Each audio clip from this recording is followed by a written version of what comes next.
Friends, welcome back. तो friends, अभी का वीडियो है Prithviraj reaction does it meet expectations. चलो देखते हैं। हमने तो ट्रेलर देखा ही नहीं है, तो इनका देखते हैं कि क्या इनका टेक है इसमें। तो वीडियो शुरू करते हैं। वीडियो शुरू करने से पहले अगर आप चैनल पर नए हो और आपने अभी तक सब्सक्राइब नहीं किया है तो जल्दी से पहले सब्सक्राइब के बटन बेल आइकन को क्लिक कर लो ताकि आपको हमारे सारे न्यू वीडियोस के नोटिफिकेशन मिल जाएं जैसे हम अपलोड करें। अगर आपको वीडियो पसंद आता है प्लीज लाइक एंड शेयर। चलिए शुरू करते हैं। पृथ्वीराज के टीजर के रिलीज होने के 5 महीने बाद फाइनली पृथ्वीराज फिल्म का ऑफिशियल ट्रेलर इस हफ्ते रिलीज हुआ है और उसको देखकर मेरी फीलिंग्स कुछ ऐसी हैं। देखिए ऑनेस्टली जो मुझे फीलिंग्स थी, जो मुझे डर थे टीजर ट्रेलर को देखने के बाद, वो डर मोर और लेस मेन ऑफिशियल ट्रेलर को देखने के बाद भी बरकरार है। और आइए अब मैं आपको डिटेल में इस ट्रेलर के पॉजिटिव्स और नेगेटिव्स और इस ट्रेलर का रिव्यू बताता हूँ। हेलो और श्याम शर्मा शो के इस एपिसोड में आपका बहुत बहुत स्वागत है। मैं हूं सेक्युलरिज्म का सीईओ श्याम शर्मा। आज मुझसे जुड़ने के लिए और आज का ये एपिसोड देखने के लिए आपका बहुत बहुत धन्यवाद और आप सबको एक सेक्युलर प्रणाम। देखिए ये रिव्यू शुरू करने के पहले मैं सबसे पहले एक डिस्क्लेमर देना चाहता हूँ कि ये ट्रेलर है, ये पूरी फिल्म नहीं है। ऐसी कई फिल्में हैं जो बहुत अच्छी थी लेकिन उनके ट्रेलर बहुत अच्छे नहीं थे। तो जब ये फिल्म रिलीज होगी तो हो सकता है कि ये फिल्म बहुत ही अच्छी हो। ये वीडियो सिर्फ इस ट्रेलर को देखकर जो मेरा रिएक्शन हुआ था उस पर बेस्ड है। तो इस ट्रेलर को देख के मेरे दिमाग में कुछ नेगेटिव्स भी आए थे, कुछ पॉजिटिव्स भी आए थे। तो आइए पहले मैं आपको इस ट्रेलर से जुड़े कुछ नेगेटिव्स के बारे में बताता हूँ। नेगेटिव नंबर 1, देखिए अक्षय कुमार मुझे एक्चुअली काफी समय से पसंद है। उनकी बहुत सारी फिल्में मुझे पसंद है। जब मैं बहुत छोटा हुआ करता था तो मेरी फेवरेट फिल्म थी मैं खिलाड़ी तू अनाड़ी। हमने भी देखा था, गोलियां चली, बड़ा फेमस हुआ था गाना। और 2000s में जो उन्होंने कॉमेडी फिल्में रिलीज की है उसका भी मैं बहुत बड़ा फैन रहा हूँ। इनफैक्ट 2010s के दशक में भी जो उन्होंने फिल्में बनाई हैं जैसे बेबी, जैसे पैडमैन, जैसे हॉलिडे, वो फिल्में भी अच्छी रही हैं। लेकिन मुझे ये फीलिंग आ रही है कि जब से अक्षय कुमार एक मेगा स्टार बने हैं तब से उनकी फिल्मों की तरफ जो उनका एटीट्यूड है वो थोड़ा सा बदल गया है। अब लगता है कि वो बेसिकली एक साल में मैक्सिमम नंबर ऑफ फिल्में बनाने का गिनीज वर्ल्ड रिकॉर्ड सेट करने की कोशिश कर रहे हैं।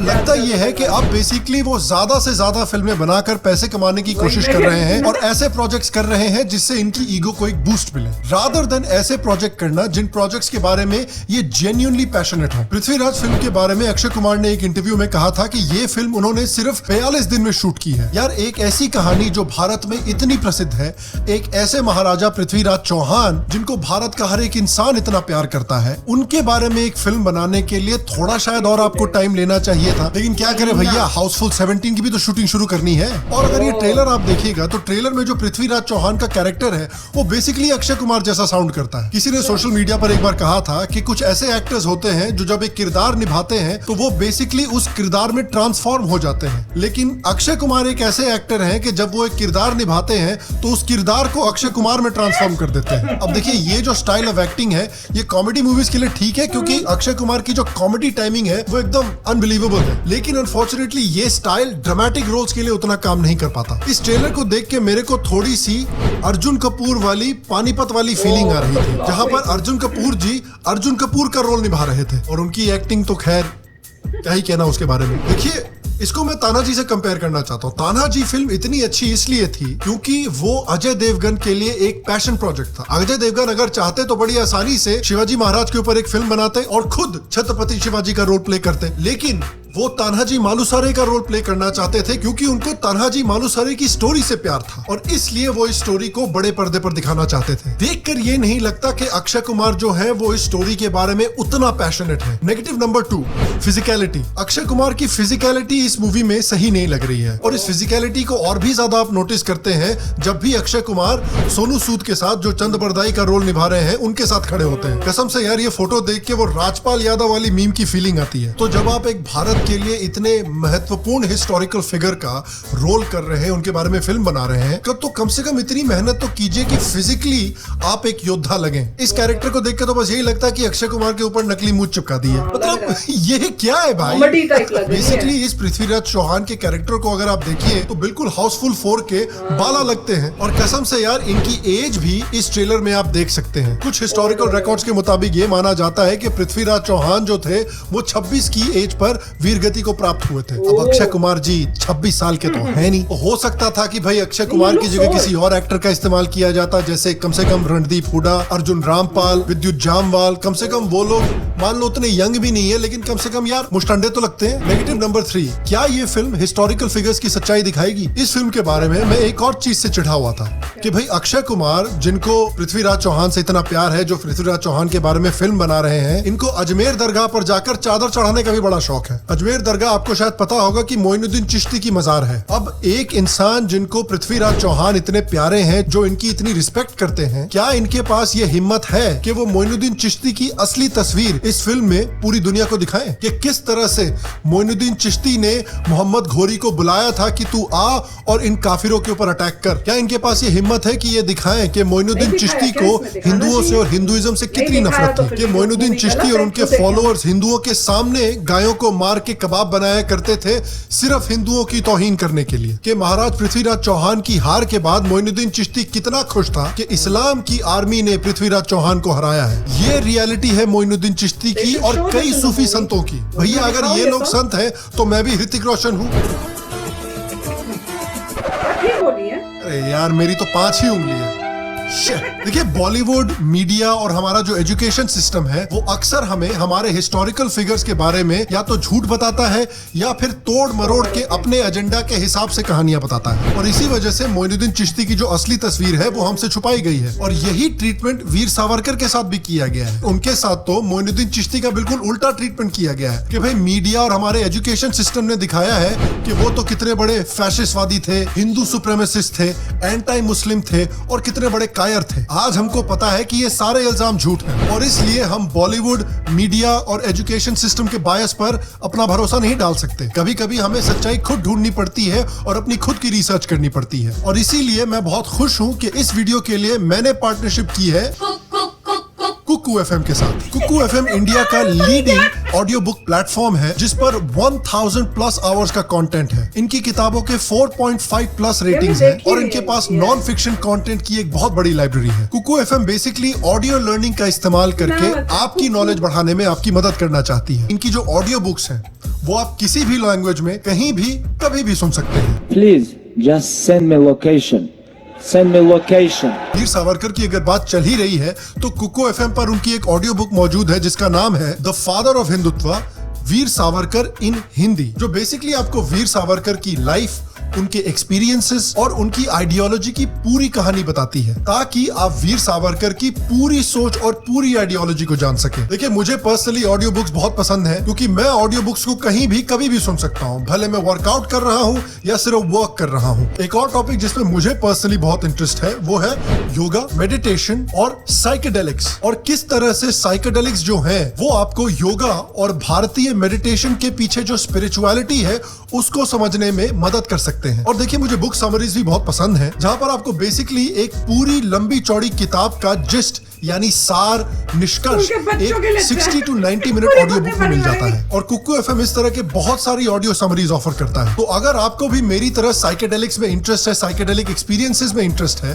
तो एक बहुत कमाल की किताब है how to change your mind by Michael Pollan. उसकी ऑडियो समरी कुकू एफएम पर मौजूद है। और कुकू एफएम की तरफ से श्याम शर्मा शो के सेक्युलर व्यूअर्स के लिए एक स्पेशल ऑफर है। हमारी ऑडियंस में से फर्स्ट 250 पीपल जो अभी कुकू एफएम पर जाकर सब्सक्राइब करेंगे उनको श्याम शर्मा शो की तरफ से एक्सक्लूसिव 50% का डिस्काउंट मिलेगा उनकी मेंबरशिप पर। यानी 399 रुपीस की सब्सक्रिप्शन के बजाय आपको सब्सक्रिप्शन 199 रुपीस में मिलेगी। तो आज ही इस वीडियो को देखने के बाद नीचे डिस्क्रिप्शन में कुकू एफएम के लिंक पर क्लिक करें, साइन अप करके एक मेंबर बने, कोड SSS50 अगेन SSS50 का इस्तेमाल करें और अपनी सब्सक्रिप्शन पर आज ही 50% ऑफ पाएं। इससे आप कुकू एफएम की लाइब्रेरी एंजॉय कर सकते हैं और इसके साथ साथ आप श्याम शर्मा शो की भी हेल्प कर पाएंगे। याद रखें, ये ऑफर सिर्फ फर्स्ट 250 कस्टमर्स के लिए मौजूद है, तो जल्दी से जल्दी जाकर ज्वाइन करें। अब आइए चौथे नेगेटिव पर आते हैं। नेगेटिव नंबर 4 है मानुषी छिल्लर और एक्टर और एक्ट्रेस के बीच का एज डिफरेंस।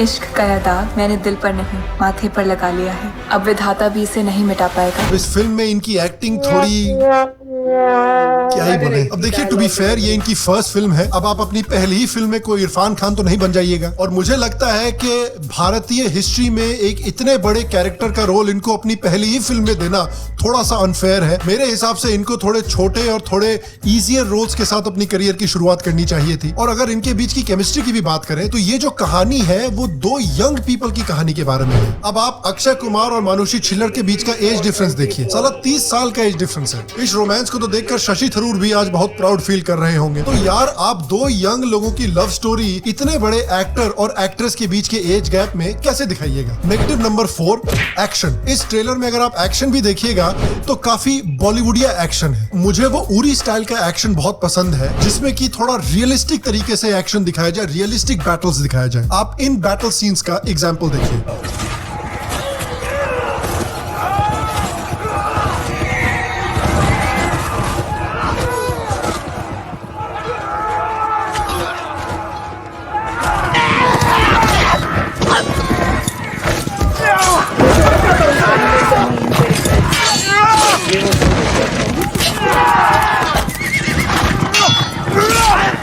और अब ये देखिए,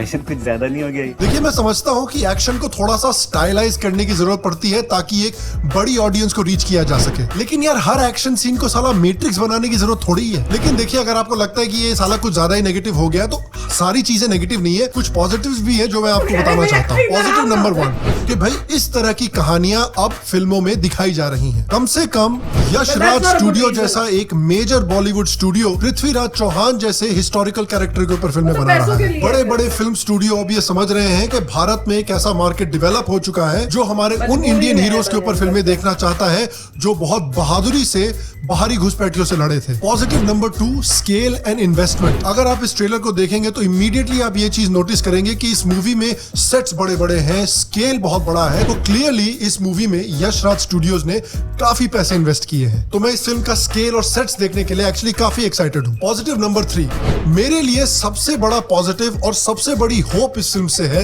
इस फिल्म के डायरेक्टर चंद्र प्रकाश द्विवेदी, जिन्होंने चाणक्य टीवी सीरीज को डायरेक्ट किया था और खुद चाणक्य का रोल भी प्ले किया था। चाणक्य सीरीज अगर आपने देखी नहीं है तो एक बहुत ही कमाल की टीवी सीरीज है, जिसमें कि चाणक्य के कैरेक्टर को काफी रिस्पेक्ट, काफी प्यार और काफी केयर दिया गया था। और मैं होप करता हूं कि यही प्यार, यही रिस्पेक्ट और यही केयर जो चंद्र प्रकाश द्विवेदी ने चाणक्य सीरीज को दिया था, वही पृथ्वीराज फिल्म में महाराजा पृथ्वीराज चौहान को भी दिया जा सके, ताकि ये फिल्म उरी और तान्हाजी जैसी हो और पानीपत जैसी ना हो। तो देखिए, ये है मेरे थॉट्स इस ट्रेलर पर। भले ही मुझे इस फिल्म को लेकर काफी डाउट्स हैं, लेकिन फिर भी मैं इस फिल्म को देखने के लिए बहुत एक्साइटेड हूं, क्योंकि मैं बहुत खुश हूं कि इस तरह की कहानियां और इस तरह के हमारे हीरोज मेन स्ट्रीम फिल्मों में दिखाए जा रहे हैं। और मैं बहुत आशा करता हूं कि ये फिल्म सक्सेसफुल हो, ताकि बॉलीवुड आगे जाते हुए भी इस तरह की बहुत सारी फिल्में बनाता रहे। और मैं आपसे पूछना चाहता हूं कि क्या आपने अभी तक ट्रेलर देखा है?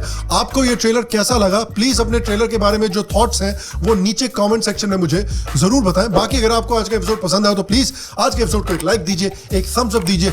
कुको एफएम पर जाकर शाम शर्मा शो को सपोर्ट जरूर कीजिए। अगर आप शाम शर्मा शो को सपोर्ट करना चाहते हैं तो सब्सक्राइब जरूर कीजिए, बेल आइकॉन को दबाना बिल्कुल नहीं भूलिए। पेट्रियन पर जाकर शाम शर्मा शो के एक पेट्रन भी जरूर बनिए। बाकी मैं आपसे अगले एपिसोड में मिलूंगा, तब तक स्वस्थ रहें, सुखी रहें, फिर मिलेंगे। और आप सबको एक सेकंड। तो फ्रेंड्स, मेरे ख्याल से हम लोगों ने ना टीजर देखा है ना हमने ट्रेलर देखा है, पर इनकी बातें सुनकर मुझे अब डाउट ये हो रहा है कि ये जो बॉलीवुड है, जो वो सिर्फ मजबूरी में ये स्टोरीज बना रहा है। मुझे ऐसी फीलिंग आ रही है सुनकर कि बना रहा है जस्ट बिकॉज उन्हें पता है कि पब्लिक जो है ये चाहती है, और क्योंकि उन्होंने पैसे कमाने हैं तो उन्होंने बड़ा एक्टर ले लिया, मूवी बना दी लार्ज स्केल में, जैसे कह रहे हैं स्क्रीन वो जो दिखा रहे हैं विजुअल्स जो हैं बड़े बड़े स्क्रीन्स और वो सब कर दिया है उन्होंने।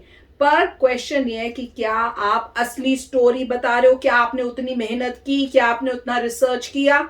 जो इस केस में नहीं लग रहा। कह रहे 42 डेज में ही बना दी, तो अगर आपने 42 डेज में बनाई तो क्या मेहनत की आपने? हाँ, हमारे हिस्ट्री के इतने ग्रेट इंसान के ऊपर आपने स्टोरी बनानी है कि आप इतनी मेहनत तक नहीं कर सके, इतनी डेडिकेशन तक नहीं लगा सके। और जिस तरह से बता रहे हैं कि उसमें जो स्टोरी में जैसे उन्होंने बताया था कि उस इंसान को दिखाया क्या आपने कि वो इतना गंदा है, वो जुल्म कर रहा था, इस टाइप से उसने किए हैं। अगर आप नहीं कर रहे तो आप कोई बदले नहीं है, बॉलीवुड नहीं बदला है। हमें ये नहीं चाहिए कि भैया आप ऐसी स्टोरी बनाओ, हमें चाहिए कि आप वो स्टोरी बनाओ और उसमें ट्रुथ दिखाओ। हम इंडियंस को वो चाहिए। हम जाके आपकी मूवी नहीं देखेंगे अगर आपने ट्रुथ नहीं दिखाया। ये होना चाहिए हम इंडियंस के अंदर। आप ट्रुथ दिखाओगे, सच्चाई दिखाओगे, we will come and watch it. But अगर आपने सच्चाई को छुपाया है और उसको अपनी बॉलीवुड स्टाइल में दिखाया है तो no, for me at least it's a no then. तो ये आप मूवी देख के हमें बताना कि क्या सच्चाई दिखाई है जब भी आप जाओगे। अगर दिखाई है तो मैं देखूंगी, नहीं तो मैं नहीं देखूंगी। राइट, मूवी डाउटफुल लग रही है थोड़ी, जहां से मैं देख रहा हूँ, जो मैं दिख रहा है कोई रिसर्च नहीं की गई, ऐसे लग रहा है काम में मेहनत नहीं है। उसमें लग नहीं रहा कि कोई, जैसे कोई इंसान एक्टर स्ट्रगल कर रहा होता है तो बड़ी मेहनत करता है, मास्टरपीस निकालता है, वो वाली बात नहीं है। जैसे कह रहे हैं एस्टैब्लिश हो चुके हैं और उन्होंने थोड़ा बहुत अच्छा तो बोला ही है जिससे मतलब बैकलैश ना हो, मगर क्योंकि कई फैंस है ना अक्षय कुमार के। मगर पॉइंट वही है कि क्या आपको लग रहा था मतलब जो एक्टर है वो राजा है, हट्टा कट्टा पावरफुल, राइट? पृथ्वीराज चौहान तो बहुत पावरफुल थे, होना चाहिए। और वो जैसे उनने कई दिखाए थे सीन पावरफुल नहीं नजर आ रहे थे। एज भी तो हो गई है। जो वॉर का पूरा था वो भी आपने ठीक तरह से शूट नहीं किया। एक्चुअल वॉर नहीं लग रही थी, पूरी आर्टिस्टिक लग रही थी। तो मेरे ख्याल से ये डायरेक्टर की प्रॉब्लम नहीं है, प्रॉब्लम ये है इवेंचुअली जो पूरे के पूरे मेरे ख्याल से जो आजकल एक लहर जा रही है एंटी बॉलीवुड की, कि बॉलीवुड इतनी मेहनत नहीं कर रहा जितना सदर्न इंडिया की फिल्म्स कर रही हैं। लोग क्यों सदर्न इंडिया की फिल्म्स देख रहे हैं जबकि आपकी लैंग्वेज भी मैच नहीं करती, आप डबिंग सुनने के बाद भी हिट कराते हैं क्योंकि आपको मेहनत नजर आती है, बिल्कुल डेडिकेशन नजर आती है। तो उसमें पॉइंट ये है कि क्या एक्टर डेडिकेटेड है, क्या एक्टर ऐसे कर रहा है कि उसकी आखिरी फिल्म है, क्या वो पूरी जान लगा रहा है, क्या वो पूरा टाइम दे रहा है, क्या उसने देखा कि भाई 26 इयर्स का ओरिजिनल जो कैरेक्टर है और मेरी उम्र क्या है, खुद ही ना बोल देनी चाहिए जो थी कि एक्ट्रेस मैं ले नहीं रहा हूँ, एक्ट्रेस में कितना फर्क है। तो जो भी बातें कर रहे हैं पॉइंट वो है कि लोगों को नजर आ जाता है वहां पे। प्लस एक एक्टर जिसकी पहली मूवी है, अगर आप पृथ्वीराज चौहान की बनाना चाहते हैं तो सीरियसली आप वो एक्ट्रेस लीजिए जिसको बहुत एक्सपीरियंस हो। अगर आप तो डायलॉग डिलीवरी भी ठीक नहीं कर पा रही थी फर्स्ट टाइम का, क्रिटिकल हिस्ट्री की बन रही है मूवी, उसमें आप वो एक्टर लेंगे, वो एक्ट्रेस लेंगे जो एक्सपर्ट हो अपने रोल में। आप ब्रांड न्यू लेडी को ले रहे हैं तो ये भी प्रॉब्लम, तो काफी प्रॉब्लम। क्योंकि बेसिकली मुझे लगता है कि अक्षय कुमार को इतना पैसा दिया होगा कि दे वांटेड, अब जो अगर हीरोइन को रिनाउंड लेंगे तो उसको भी पैसा, जो भी प्रॉब्लम है, अगर पैसा पूछे का देखेंगे मेरे को लगता है मनी माइंडेड हो चुका है। आप जो भी डिसीजन ले रहे हैं अल्टीमेटली वो मूवी का फिर उसी तरीके से रेवेन्यू आएगा कम, जहां तक मुझे लग रहा है। आप देखिए पब्लिक जो है ने दिखा दिया कि सदर्न इंडियन मूवीज को कैसे आगे लेके हैं, क्योंकि उसमें मेहनत दिखी है, उसमें हार्ड वर्क, कैरेक्टर नजर आया है। तो वो पॉइंट एक माइन्यूट डिटेल्स देख देख के वो बनाने की कोशिश नहीं, लोगों को अगर इसमें नजर आया तो फ्लॉप होगी, बुरा हाल होगा। वही तो वो कह रहे ट्रेलर अभी छोटा दिखाते तो उससे पूरी जजमेंट नहीं होती कि भाई ट्रेलर इतना बकवास। ठीक है, मैं तो वैसे बोल रहा हूँ कि अगर, और कई बार ट्रेलर बहुत अच्छा होता है, अगर मेहनत की है तो रिजल्ट आएगा, अगर मेहनत नहीं की वो तो है। और जैसे कुछ एरर्स हुए हैं डिसीजन मेकिंग में कि कैसे आपको बॉडी स्ट्रॉन्ग करनी थी, कैसे दिखाना था, कैसे एक्टर्स लेनी थी, आपने कितनी डेडिकेशन से बनाई है, क्या 1 साल लग गया, 6 महीने, आपने बहुत मतलब फोटोग्राफी की, तो बहुत चीजें इन्वॉल्व होती हैं। एक बंदे की बात नहीं कर रहा, ओवरऑल मूवी के बाद अगर आपने फटाफट कुकी कटर वाली फटाफट बनाई है तो ज्यादा रिजल्ट भी वैसा ही आएगा। तो देखते हैं, आप लोग अगर जाओगे देखने तो जरूर बताना। If it is worth watching then only we'll watch, क्योंकि हमारे दिमाग में तो डाउट्स क्रिएट हो गए हैं। तो चलो फ्रेंड्स, चलते हैं, मिलेंगे नेक्स्ट वीडियो में बहुत ही जल्द। Till then take care and bye bye. तो अगर आप मेरे इस चैनल पे नए हो तो जल्दी से सब्सक्राइब के बटन को हिट करो और बेल आइकन को क्लिक करो ताकि आपको मेरा जब नया वीडियो मैं लगाऊं आपको उसके बारे में जल्दी से पता चल जाए।